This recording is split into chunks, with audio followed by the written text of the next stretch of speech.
les objectifs du parti, l'orientation nationale, les problèmes internationaux, etc. À la méfiance que les ruraux et les féodaux entretenaient à l'égard des partis nationalistes pendant la période coloniale, fait suite une hostilité égale pendant la période nationale.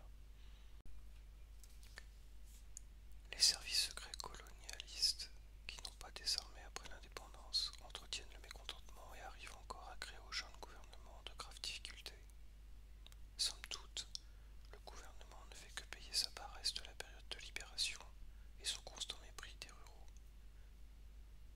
La nation pourra avoir une tête raisonnable, progressiste même, mais le corps immense restera débile, rétif, non coopératif. La tentation sera alors de briser ce corps en centralisant l'administration et en encadrant fermement le peuple. C'est l'une des raisons pour lesquelles on entend souvent dire que, dans les pays sous-développés, il faut une certaine dose de dictature. Les dirigeants se méfient des masses rurales. C'est le cas par exemple de certains gouvernements qui, bien longtemps après l'indépendance nationale, considèrent l'arrière-pays comme une région non pacifiée où le chef de l'État, les ministres, ne s'aventurent qu'à l'occasion des manœuvres de l'armée nationale. Cet arrière-pays est assimilé pratiquement à l'inconnu. Paradoxalement, le gouvernement national dans son comportement à l'égard des masses rurales rappelle par certains traits le pouvoir colonial.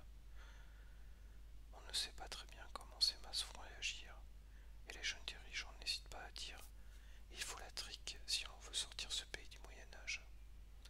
Mais, nous l'avons vu, la désinvolture avec laquelle les partis politiques ont agi avec les masses rurales pendant la phase coloniale ne pouvait qu'être préjudiciable à l'unité nationale, au démarrage accéléré de la nation.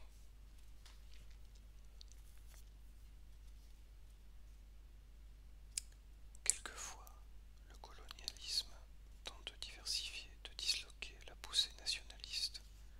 Au lieu de dresser les Tchèques et les chefs contre les révolutionnaires des villes, les bureaux indigènes organisent les tribus et les confréries en partie.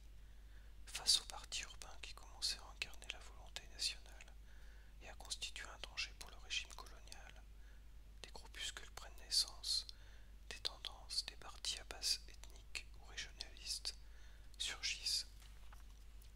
C'est la tribu dans son intégralité qui se mue en parti politique conseillé de près par les colonialistes. La table ronde peut commencer. Le parti unitaire sera noyé dans l'arithmétique des tendances. Les partis tribaux s'opposent à la centralisation, à l'unité et dénoncent la dictature du parti unitaire. Plus tard, cette tactique sera utilisée par l'opposition nationale. Parmi les 2 ou 3 partis nationalistes qui ont mené la lutte de libération, l'occupant a fait son choix. Les modalités de ce choix sont classiques.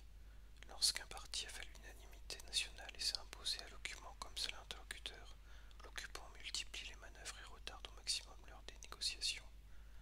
Ce retard sera utilisé à émietter les exigences de ce parti ou à obtenir de la direction la mise à l'écart de certains éléments extrémistes. Si par contre aucun parti ne s'est véritablement imposé, l'occupant se contente de privilégier celui qui lui paraît le plus raisonnable. Les partis nationalistes qui n'ont pas participé aux négociations se lancent alors dans une dénonciation de l'accord intervenu entre l'autre parti et l'occupant. Le parti qui reçoit le pouvoir de l'occupant, conscient du danger que constituent les positions strictement démagogiques et confuses du parti rival, tente de le démanteler et le condamne à l'illégalité. Le parti persécuté n'a d'autre ressource que de se réfugier à la périphérie des villes et dans les campagnes.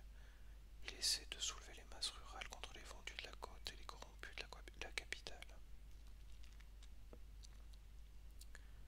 Tous les prétextes sont alors utilisés, arguments religieux, dispositions novatrices prises par la nouvelle autorité nationale et qui rompent avec la tradition. On exploite la tendance obscure